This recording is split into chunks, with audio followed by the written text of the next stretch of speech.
बिरजूलाल बहुत ही आलसी इंसान था। खाता पीता और घर में पड़ा रहता। बिरजूलाल दूध का व्यापारी था। पूरे गांव के लोग बिरजू से ही दूध लेते थे। दूध का व्यापार भी बिरजू की पत्नी शीला ही संभालती थी। अरे बिरजूलाल कहाँ हो? मुझे दूध चाहिए, पर यहाँ तो कोई दिखाई नहीं दे रहा है। शीला, शीला, लगता है कोई दूध लेने के लिए आया है। तो खुद जाके क्यों नहीं दे देते? पूरा दिन घर में बस आलसी बैल की तरह पड़े रहते हो। मैं क्या करूं? घर का भी काम करूं, खाना भी मैं बनाऊं और दूध भी मैं ही बेचूं। तुम बस सोए रहो। तो क्या हो गया? तुम मेरी पत्नी हो, इतना तो कर ही सकती हो। कल मैं दूध बेचूंगा, आज तुम बेच दो। 4 दिन से यही बोल रहे हो, अब मुझसे नहीं होगा। मैं भी तो एक इंसान हूँ, मुझे भी तो आराम चाहिए। ये सब छोड़ो, पर आज तुम कुछ ज्यादा ही गोरी दिख रही हो और शायद तुम्हारा पेट भी अंदर चला गया। जाओ, कुछ भी। कुछ भी क्या? मुन्ना से पूछ लो। क्यों मुन्ना? हाँ मम्मी, बिल्कुल माधुरी दीक्षित। सुनो, मुन्ना ने क्या बोला? भला मैं झूठ क्यों बोलूंगा? कोई दूध देने आ रहा है क्या, या फिर मैं चला जाऊं? आता हूं। लगता है मुझे ही दूध देना होगा। रुकिए, आप आराम कीजिए, मैं दूध देती हूँ। बिरजूलाल था तो बहुत आलसी, पर किसी को भी अपनी बातों में उलझा सकता था और सामने वाला बहुत सरलता से बेवकूफ बन जाता था। और यही बिरजूलाल की खासियत थी। बहुत गुस्से में लग रही हो शीला रानी, क्या हो गया? लगता है अपने पड़ोसी यादव जी को दूध देना बंद करना पड़ेगा। क्या उसने इस महीने भी दूध का पैसा नहीं दिया? हाँ जी, और क्या। ऐसे ही करते करते 4 महीने हो गए, दूध के पैसे देने का नाम ही नहीं ले रहे हैं। आज तो मैंने उसे बहुत ही भला बुरा सुनाया है। आईने में अपना चेहरा देखो, गुस्से में लाल हो गई हो। मैं यादव जी से पैसे लेके आता हूँ। अभी मत जाओ, यादव जी अभी बहुत गुस्से में हैं। मेरा नाम बिरजूलाल है। इंसान क्या, मच्छर भी मेरा खून नहीं चूस सकता। अब भी पैसे लेके आता हूँ। यादव जी अपने घर में बहुत गुस्से में बैठे थे।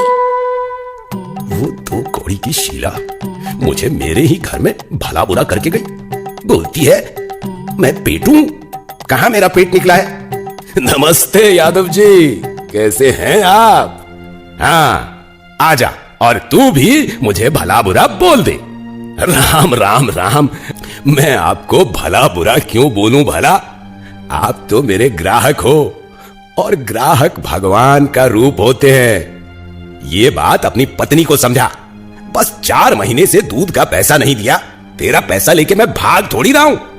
शीला बोलती है दूध पी पी के पेट आ गया है, दूध के पैसे दे वरना तेरा पेट फट जाएगा। ऐसा बोला शीला ने। आज तो मैं उसकी रात काली कर दूंगा। आप गुस्सा मत करो, उसके बाल पकड़ के यहां लाऊंगा और आपसे माफी मांगने बोलूंगा। तू बोल, कहां से मेरा पेट दिख रहा है? आपका तो पेट है ही नहीं यादव जी।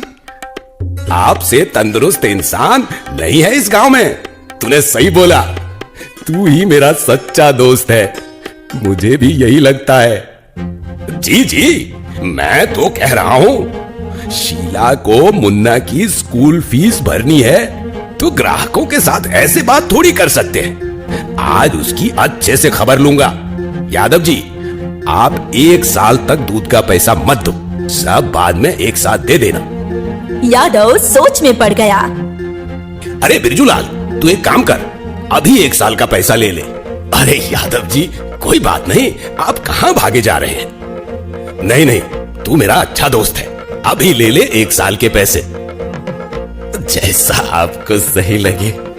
बिरजूलाल यादव जी की झूठी तारीफ करके अपने दूध का बचा हुआ पैसा ले लेता है और एडवांस भी। वो मोटे यादव से आपने पैसा कैसे निकाला? बस थोड़ा प्यार और थोड़ा सा झूठ। अब क्या मैं थोड़ा सा जाऊं? मम्मी पापा, अब से मैं भैंस चराने खेत नहीं जाऊंगा। क्यों? अगर तू भैंस नहीं चराएगा तो भैंस दूध नहीं देगी, तो हम क्या बेचेंगे और पैसे कहाँ से आएंगे मुन्ना? पापा, मुझे पढ़ लिख के बड़ा आदमी बनना है। मैं भैंस चरा के आपकी तरह नहीं बनना चाहता हूँ। बेटा, तू पढ़ लिख के भी अपने बाप जैसा नहीं बन पाएगा। आज सिनेमा हॉल गया था पिक्चर देखने। वो हीरो पढ़ लिख के बड़ा आदमी बन गया था। मैं भी बनूंगा, देख लेना। लगता है आज आपको ही भैंस चराने जाना होगा, वरना कल भैंस कम दूध देगी। ठीक है, जाता हूँ। आज तो पूरा दिन आराम ही नहीं मिला। पता नहीं मुन्ना का हीरो बनने का भूत कब उतरेगा। बिरजूलाल भैंस को चराने बाहर ले गया। भैंस कभी इस दिशा में जा रही थी तो कभी उस दिशा में। अरे अरे, क्या कर रही है? एक जगह की घास खाना, कभी यहाँ कभी वहाँ क्यों जा रही है? भैंस बिरजूलाल को अपने पीछे पीछे दौड़ा रही थी। बिरजूलाल दौड़ते दौड़ते थक गया। अब नहीं भाग सकता।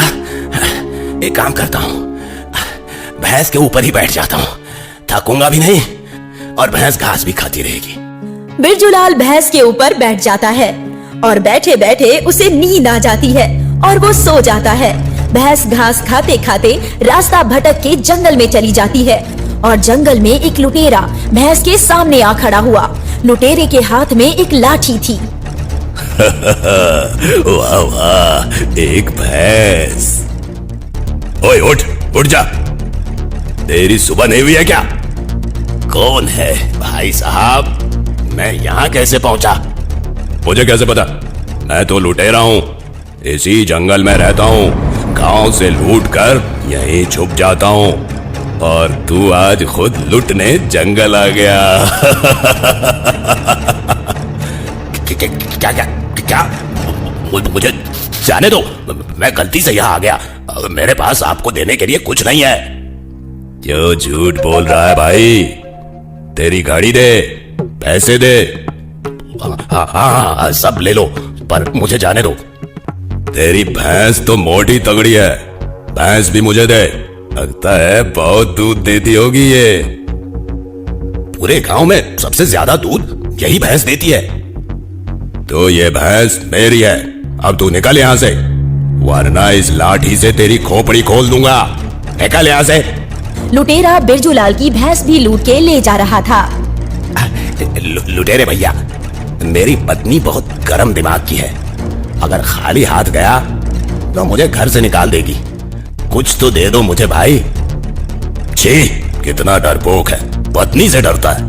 कैसा मर्द है तू? एक काम कर, ये लाठी रख ले तू और घर जाकर इससे अपनी पत्नी की पिटाई करना। बिरजूलाल लुटेरे के हाथ से लाठी ले लेता है और लाठी लेते ही उसके तेवर बदल जाते हैं। ओए लुटेरे, मेरी भैंस वापस कर। क्यों? अब ये भैंस मेरी है। अच्छा, भैंस वापस देता है कि इसी लाठी से तेरी खोपड़ी खोल दूं? बिरजूलाल लुटेरे की लाठी से ही लुटेरे को बहुत मारता है। लुटेरा उसकी भैंस लौटा देता है। जिसकी लाठी उसकी भैंस। बिरजूलाल भैंस लेकर भी रुकता नहीं है। वो उसे मारते मारते पुलिस स्टेशन ले जाता है। सर, इसे पकड़ लो, ये लुटेरा है, सबको लूट के जंगल में छुपता है। हाँ, ये तो वही है जो वांटेड की लिस्ट में सबके ऊपर है। आपका बहुत बहुत शुक्रिया।